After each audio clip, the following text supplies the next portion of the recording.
Welcome to Native Explorer. Today we share a story that will change how you think about success. This is not about rich cars or big houses. This is not about being loud or famous. This is about a man who made choices most people would never make. A man who could have married the woman he loved, but he chose to stay and care for his sick grandmother. A man who built one of the biggest companies in the world. Yet he still lives alone. No wife, no children, no luxury. Just quiet power and a life lived for others. His name is Ratan Tata. This is his real story. This story shows you something important. You don't need to be loud to be strong. You don't need to show off to earn respect. You don't need fame to change the world. If you are tired of fake success stories, this video is for you.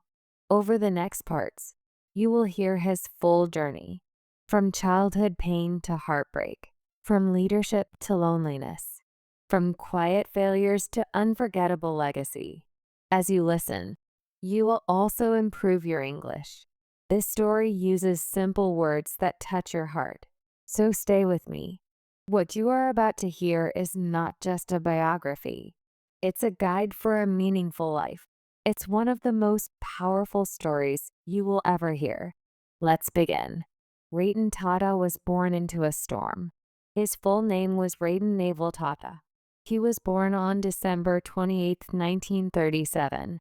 The place was Bombay, now called Mumbai, India. His family was the Tata family, one of India's most respected business families. But don't think he had an easy life. Yes, he was born into wealth, but he was not born into peace. When Ratan was just 10 years old, something terrible happened. His parents got divorced. Back in the 1940s in India, divorce was very rare. People felt ashamed when it happened. Ratan was sent to live with his grandmother, Lady Navajbai Tata. His younger brother Jimmy went too. That day, Ratan lost his mother's warm hugs. He lost his father's guidance. From that moment, he learned something hard. Sometimes the people who give you life don't stay in it. Lady Navajbai was not just a rich old lady. She was strict but wise and very loving. She raised Ratan like her own son. She taught him discipline and simplicity. She taught him respect and kindness.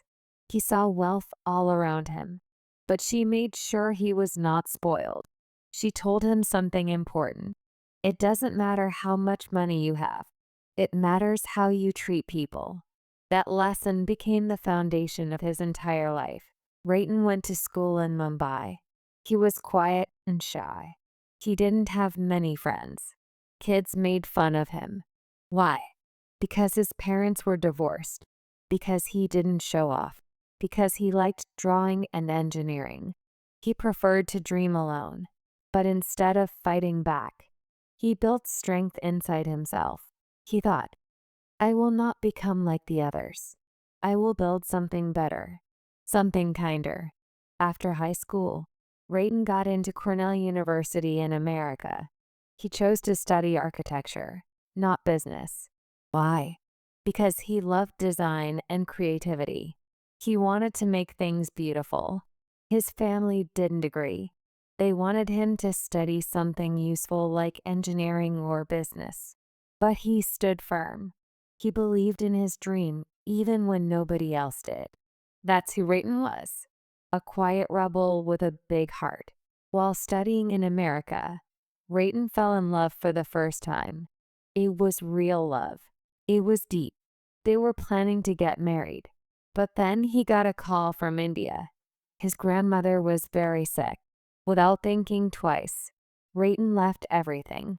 He left college, his girlfriend, and his future plans. He returned to India. He believed love would wait for him. But by the time he was ready to bring her back, she had married someone else. That was the moment his heart broke. It never truly healed. Ratan Tata never married. He never loved anyone the same way again. This teaches us important lessons.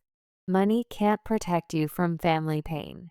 Love sometimes asks you to choose, and you lose. Real strength is built in silence. You don't have to be loud to be powerful. If you stay kind through your pain, the world will one day feel your impact. After losing his first love in America, Rayton returned to India. He had something stronger than heartbreak. He had a quiet fire inside him. He had just finished his studies in architecture from Cornell University. Later, he completed an advanced management program at Harvard Business School. This course would help him lead one of the largest companies in the world.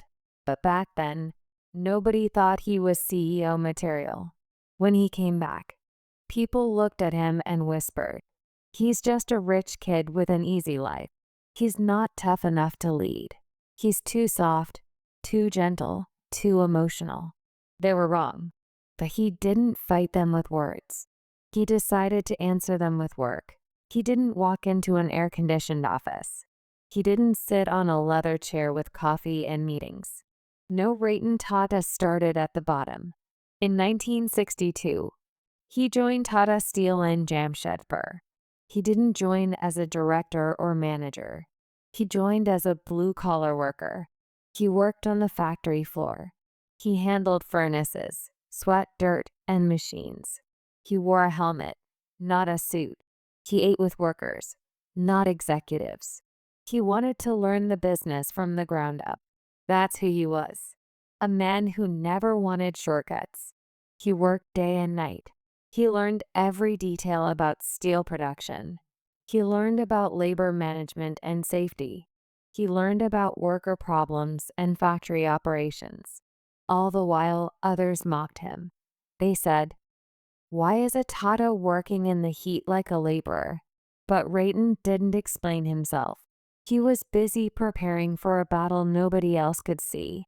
In the 1970s and 1980s, Rayton tried to bring new ideas to the Tata companies.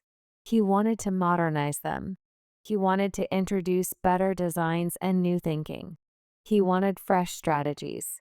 But the old leaders of the Tata Group didn't like him, especially the leaders in individual companies. They saw him as a kid interfering in their work. They didn't want change. They didn't want his suggestions. They definitely didn't want him as future chairman. Many senior executives openly said terrible things. They said he would destroy the group if he took over. They said he was not like J.R.D. Tata. They said he was not a visionary. Even some board members rejected his plans. They blocked his proposals. They told him to stay quiet. But here's what Rayton did. He didn't fight. He didn't shout. He didn't quit. He observed and learned. He waited and prepared. Like a tiger in the shadows, he watched the problems building. Like a monk in silence, he worked on his knowledge and understanding. Years passed. Then the moment came. J.R.D. Tata was a legend. He led the Tata Group for decades. He started Air India. He was the face of Indian industry.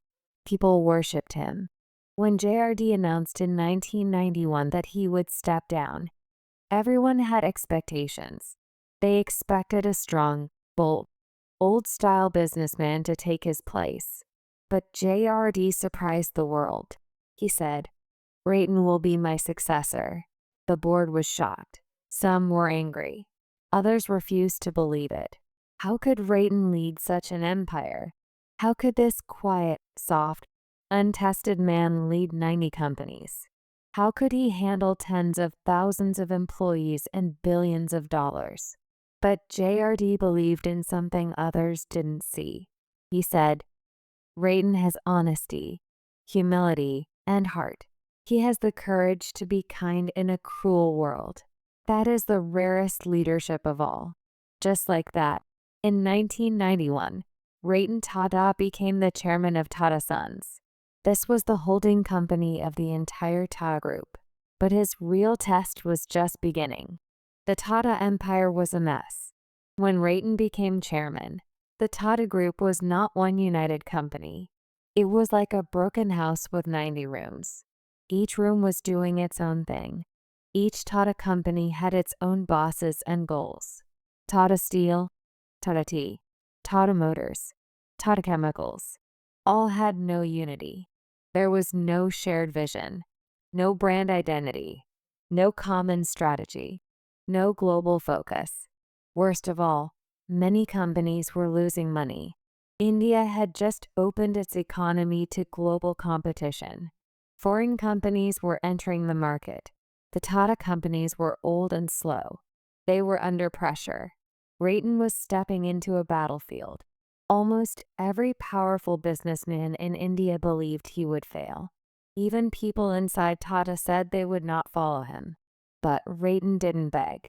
He didn't fire people recklessly. He didn't make grand speeches. He began with one question: what does Tata mean to the world? From there, he started a silent revolution. His first moves were to restructure, reunite, and rebuild. Step one was to bring all Tata companies under one vision. He started bringing unity. One logo, the Tata Tea. One mission of trust, quality, and simplicity. One direction toward global leadership. Step two was to cut the dead weight. He closed down loss-making units. He retired old leaders who refused to change. He focused on innovation, technology, and design. Step three was to take bold bets. He launched Tata Indica, India's first homegrown car. He expanded Tata Consultancy Services, now one of the biggest IT companies. He rebranded Tata Steel for international expansion. Step four was to train leaders with values. He didn't just want managers. He wanted servant leaders, people who put ethics before ego. Slowly, quietly, and powerfully, the empire began to rise. In the 1990s, India's roads were ruled by foreign cars and old models. Most people drove Maruti, Ambassador, or imported cars. There was no car that truly said, "This is made by India." But Ratan Tata had a vision. He wanted to create the first car built completely in India, built by Indian engineers in an Indian factory with Indian pride. A car that middle-class families could afford. A car that wasn't just a machine, but a symbol of self-respect. He asked his team, "Why can't we build our own car? Why should we always depend on others?" Everyone said it was impossible. They said they didn't have the technology. They said they would lose millions of dollars. But Ratan didn't back down. He believed in India. He believed in his people. In 1998, after years of research, sweat, and silent struggle, Ratan Tata launched his dream, the Tata Indica. It was the first truly Indian car. For the first few days, the country was excited. Showrooms were full. Pre-orders were huge. Everyone wanted to support a made-in-India car. But then the nightmare began. Just months after launch, reports came in. The car had performance issues. Mileage was not as good as promised. People were unhappy. Sales dropped. Showrooms became empty. The same media that once praised Ratan now attacked him without mercy. Headlines read, "Tata's big flop. The car that shouldn't have been made. Ratan Tata's biggest mistake." Worst of all, people laughed. Big business tycoons, foreign companies, and investors all mocked him. They said, "See, we told you he's not a real leader. He doesn't understand the market. He should resign." It was a storm, a dark, heavy storm of public failure. Then came the most painful moment. In 1999, Ratan Tata was advised by his board to sell the Tata Motors passenger car division, the same division that built the Indica. The loss was massive. The embarrassment was worse. It was personal. Ratan finally agreed. With a heavy heart, he flew to Detroit. This was the home of America's auto giants. He went to meet Ford Motor Company. He sat across the table from Ford's chairman. He hoped to sell his car business. But instead of respect, he was insulted. A Ford executive looked him in the eye and said harsh words. You don't know anything about cars. Why did you even try to build one? If you give us this company, we'll do you a favor by buying it." Rayton listened silently. No reply. No anger. No emotion. He got up and walked away. He didn't sell Tata Motors. He didn't forget those words. He didn't give up on his dream. Instead, he returned to India and said, "They will regret this." Rayton didn't waste a single day. He sat with engineers. He studied every complaint. He fixed the design. He improved performance.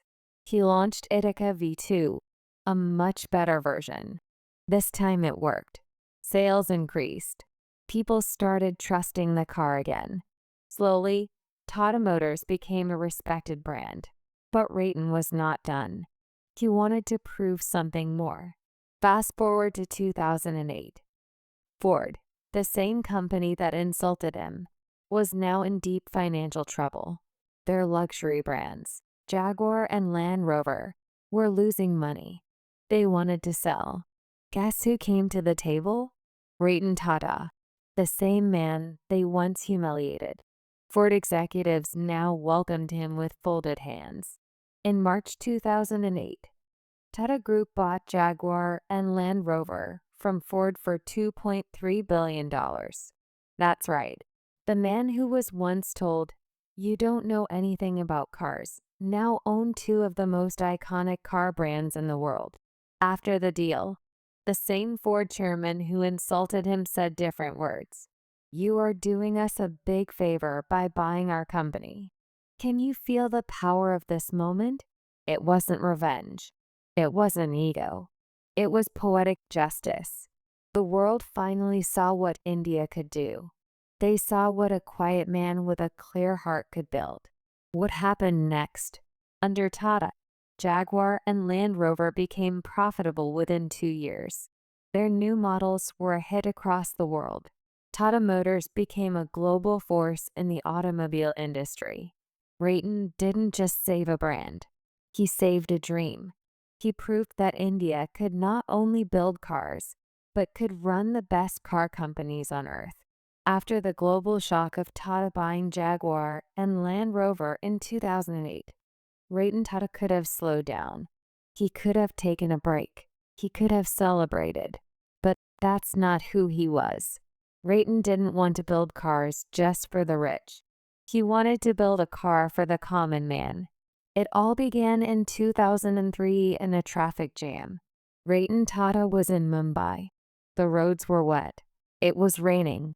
He looked out of his car window and saw something that broke his heart. A small scooter was wobbling between cars. On it sat a father driving. A small child was in front of him. A mother was behind him holding a baby. All 4 people were on one two-wheeler under a plastic sheet in the rain. It was dangerous, uncomfortable, and painful to watch. Rayton couldn't take his eyes off them. He asked himself, why should a poor man have to risk his entire family's life on a scooter? Why can't I build a car that costs the same as a motorbike? In that moment, he made a silent promise. I will build a car for $2,000. A car for the people. The world laughed when he said it. They called it impossible. A dream. A PR stunt. But he didn't care. He gathered a team of engineers, designers, and dreamers. For the next 5 years, they worked in silence. They faced challenge after challenge. How to reduce parts without reducing safety. How to make the car light but strong. How to bring the price down without losing trust. It was like climbing Mount Everest with no shoes. But Ratan Tata never gave up. In 2008 at the Auto Expo in New Delhi, in front of thousands of people, journalists, and critics, Ratan Tata stepped on stage. There was a small, boxy, humble-looking car beside him.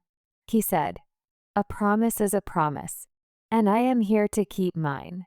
He removed the curtain and revealed Tata Nano, the cheapest car in the world, priced at $2,000, about 1 lakh rupees in India. The crowd erupted. People couldn't believe it. India was proud. The world was shocked. Headlines screamed, India's people's car has arrived. Tata breaks price barrier. The revolution on four wheels. But just as the celebrations began, the storm arrived. To produce Tata Nano at a large scale, Tata Motors started building a massive factory in Singapore. This was a village in West Bengal. They had legally acquired around 1,000 acres of land. Construction began quickly. Machines arrived. Hope filled the air. But within months, a massive protest broke out. Some local farmers, along with political groups, said harsh things. We were forced to give our land. This is not development. This is robbery.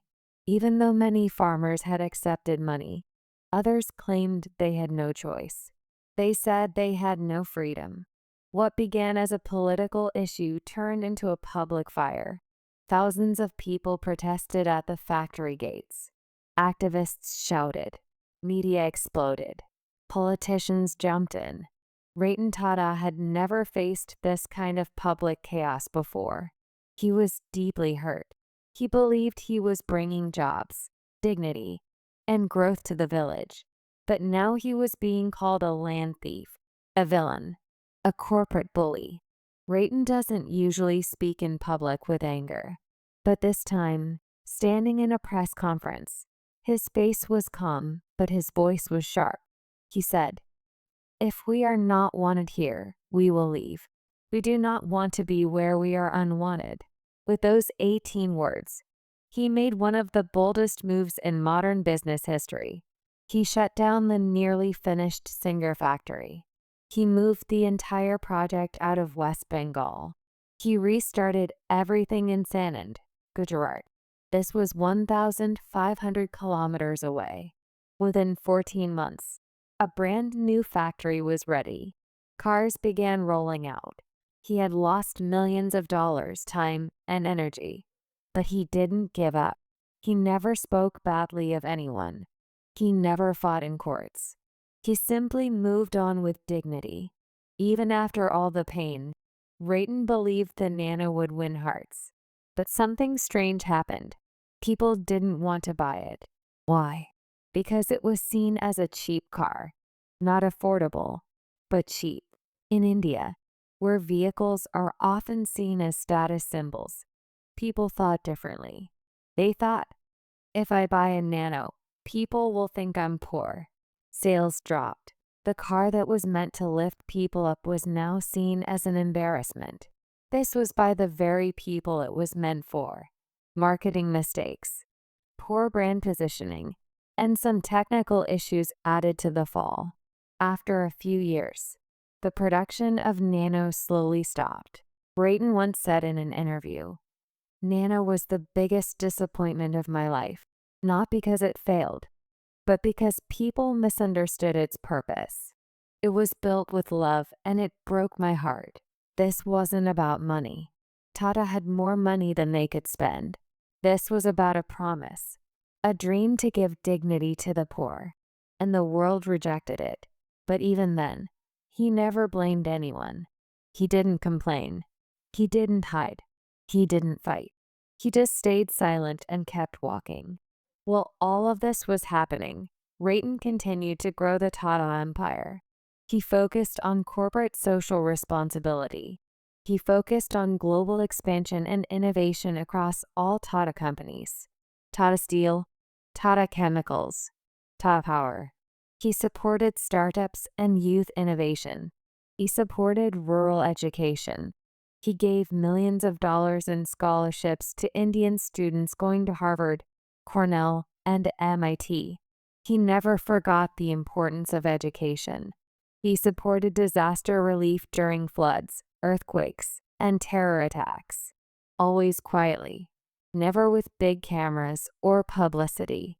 Through it all, he remained a symbol of grace, dignity, and ethical leadership. The Tata Nano dream had hurt him deeply. The car that was meant to bring dignity to the poor had become a painful memory. But even in that pain, Ratan Tata kept walking. Now a new chapter was approaching. He was turning 75. He had led the Tata Group for more than 20 years. He had taken it global. He had saved it from collapse. He had grown its worth to over $100 billion. He had earned the respect of millions. And yet, he was alone. No wife, no children, no big personal estate. Just one man in one apartment with one dream still left: to leave behind something bigger than himself. Most CEOs dream of staying in power forever, but not Rayton. He believed true leadership is knowing when to leave, but it wasn't that easy. The Tata Group had grown so huge: more than 100 companies, thousands of employees, billions of dollars in business. Choosing the next leader became one of the most difficult and painful decisions of his life. He had to find someone who was honest and brave, someone who was modern but also humble, someone who was disciplined and ethical, someone who could carry the weight of the Tata name. The Tata Trusts, which owned 66% of Tata Sons, formed a committee. They helped Rayton find a successor. After months of thinking, interviews, and private discussions, they chose Cyrus Mistry. He was the son of construction tycoon Palonji Mistry. He was young and sharp. He had experience in managing big companies. So in December 2012, Ratan Tata stepped down. He quietly left the chairman's office. No grand farewell, no red carpet, just a silent walk down the corridor. One final look at the empire he built with pain and love, and he was gone. No ego, no drama, just quiet dignity. But the peace didn't last. In 2016, just 4 years after his retirement, everything exploded. The Tata Sons board suddenly announced that Cyrus Mistry was removed as chairman. The reason was conflicts in vision, differences in leadership style. Some reports said he was moving away from Tata's values. Others said it was personal politics. Cyrus Mistry pushed back. He went to court. The entire Tata brand was dragged into public legal battles. People were shocked. This wasn't the quiet Tata they knew. Suddenly, newspapers were full of headlines. Tata House in trouble. Family feud in corporate India. Then came the question, why did Ratan Tata return? Yes, Ratan Tata came back as interim chairman in 2016. He came to stabilize the group at age 79. When most people rest, Ratan stood up again. Not for power, but to protect his family, the Tata family. He didn't shout. He didn't blame. He simply said, I'm here to ensure stability and dignity. That's all. After months of search, the group finally appointed Natarajan Chandrasekaran in 2017. He was the first non-Parsi chairman in Tata history. He had risen from a very humble background. He had worked at Tata Consultancy Services and proved his worth. Ratan trusted him. He stepped back for the final time, but he never stopped caring. He still sat on the boards. He still guided young leaders. He still read every report, but his body was tired. His eyes were slower. His heart was full of memories, scars, and quiet victories. Ratan Tata lived alone in a simple apartment in Colaba, Mumbai. No bodyguards, no butlers, no gold, no parties. He lived with a few dogs. He had a small office where he worked daily. Even after retirement, he drove himself. He replied to emails personally. He sometimes visited Tata hospitals without telling anyone. He went to meet poor patients. He loved dogs, especially strays. He adopted many. He loved design and architecture. He loved reading quietly. He loved helping unknown startups and young entrepreneurs. He never wanted to be called a billionaire. He once said, I don't want to be remembered for how much money I made. I want to be remembered for the difference I made. But in private, he also had pain. He once told a friend, I have achieved a lot, but I have no one to share it with. He had no children. He had no partner. He had only memories. In his final years as active leader, Rayton focused on Tata Trusts. He gave away over 100 million every year for education, health, water, nutrition, and rural development. He built cancer care networks across India. He had seen poor patients suffer alone. He created centers for innovation for young Indian engineers. He mentored startups and invested in them, not for profit, but to see new dreams rise. Some of the startups he supported were Ola, Snapdeal, Urban Ladder, and Nestaway. He didn't ask for shares. He didn't demand returns. He just gave money, advice, and encouragement, always with the same words. Do it with honesty. Never forget why you started. He's not loved because he's rich. He's loved because he's honest. He's kind. He never takes credit. He never shows off. He respects even the lowest worker. He stood by India when others ran away. During the November 26th Mumbai terrorist attack, he personally visited the families of those who died, whether they were hotel guests or cleaning staff. He rebuilt their homes. He paid their children's education quietly. He was the only industrialist who stood outside the hospital in the rain, alone without cameras, just to see how the injured were doing. That's Ratan Tata. Legacy is not built by noise. It's built by quiet, honest work. Being rich doesn't mean anything if you don't lift others with your success. Leadership is not about power. It's about responsibility. Even the greatest lions grow old, but they never stop protecting their people. After handing over the Tata Group to Natarajan Chandrasekaran, Ratan Tata was no longer the chairman. He didn't hold any powerful title. He wasn't running any office. He didn't appear on magazine covers, but his impact was stronger than ever. True power doesn't come from the chair you sit in. It comes from the lives you touch without needing applause. Ratan Tata now lived in a small, modest apartment in Colaba, Mumbai. No mansion, no security guards, no fancy lifestyle. He woke up early. He fed his dogs. Sometimes he drove his own car. He spent most of his time doing things that brought peace to his soul, not power to his name. Every day he visited Tata Trust's office. He read letters from common people. He wrote personal replies. He supported new ideas from youth. He donated to causes without ever announcing it. His staff said he never shouted. He never showed anger even when people betrayed him. He just went quiet. In a world where leaders crave cameras, Ratan Tata found peace in disappearing from the spotlight. But the light he left behind only grew brighter. Behind the success, the fame, and the love from millions, there was a silence that lived with him. He never married. He never had children. He spent most of his nights alone. He once said in an interview, "There are days when I wish I had someone beside me at the dinner table, but I also believe my life was meant for something else." He still remembered the woman he almost married in Los Angeles, the one he lost because of duty, family, and fate. He never tried again. He never searched again.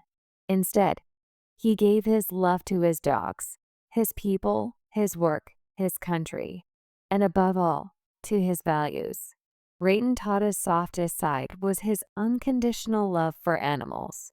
He adopted many stray dogs, some blind, some injured, some abandoned. They lived with him. They sat beside him while he worked.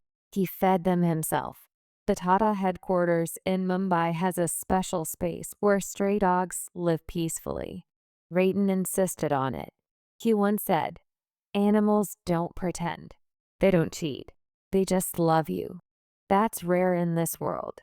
In a world filled with false friends, Ratan found loyalty in paws and eyes that couldn't speak. Though he never wanted awards, the world couldn't ignore him. He received Padma Bhushan in 2000. Padma Vibhushan in 2008, Knight Grand Cross of the British Empire, Carnegie Medal of Philanthropy, honorary doctorates from top universities like Harvard and Cornell. He was named in Time magazine's 100 most influential people. But do you know his response? These are not mine. These belong to the people who trusted me. He never kept trophies in his house. He never framed his achievements. What mattered to him were the lives he touched, not the lists he entered. Even after retirement, Ratan Tata kept working behind the scenes. On Tata Cancer Care, he built over 60 cancer care centers across India for poor families who couldn't afford treatment. Free food, transport, and shelter for patients. Rural water projects brought clean water to over 2,000 villages. He created rainwater harvesting systems. He trained villagers to manage their own water. Education programs provided full scholarships to poor children for global universities. Free digital learning programs in rural India. Startup mentorship meant investing in small ideas and big dreams. He funded young minds who had no investors. He never asked for returns. He said, "My dream is not to build a company. My dream is to build a country where kindness is not rare." Here are some quotes that show his soul. Don't just build businesses, build lives.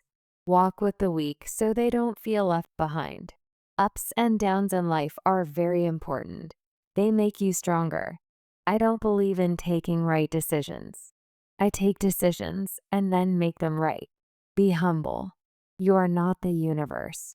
You are a part of it. To the world, Ratan Tata is a billionaire who chose simplicity, a giant who never stepped on others, a visionary who never forgot his roots, a leader who never raised his voice, but always raised others, a man who could have lived in gold but chose to walk on stone.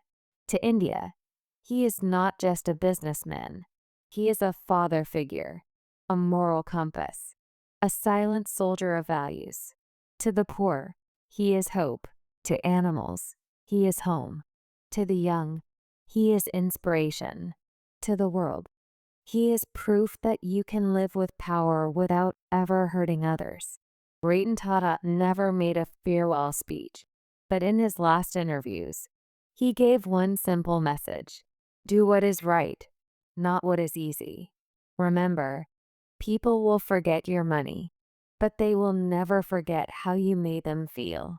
He wanted young people to dream with purpose, earn with honesty, lead with kindness, never forget their country, family, and humanity. He often said, "I was born rich, yes, but I wanted to die useful. Success without values is failure. True greatness is invisible. You don't need to be loud to be heard. You don't need to win over people. Just win over your conscience. You don't need millions of followers, just a clean heart." On October 9, 2024, the world lost not just a businessman. It lost a man who had quietly become a symbol of honesty, humility, and humanity. Ratan Tata passed away at the age of 86 in Mumbai, the city where he was born, lived, worked, and gave everything. He died the way he lived, peacefully, silently, and without asking for attention.